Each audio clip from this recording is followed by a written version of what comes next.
Gel gel. Şu arkadaki şey çıksın gel. Gel.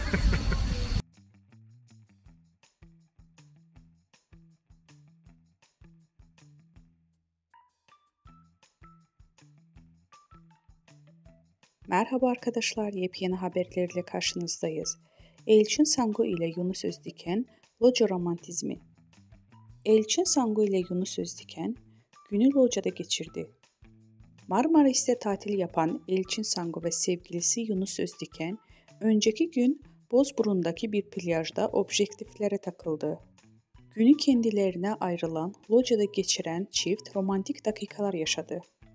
Öğlen yemeğini de sevgilisiyle beraber locada yiyen Sango, fit vücuduyla dikkat çekti. Elçin Sango'nun dansı gündem oldu.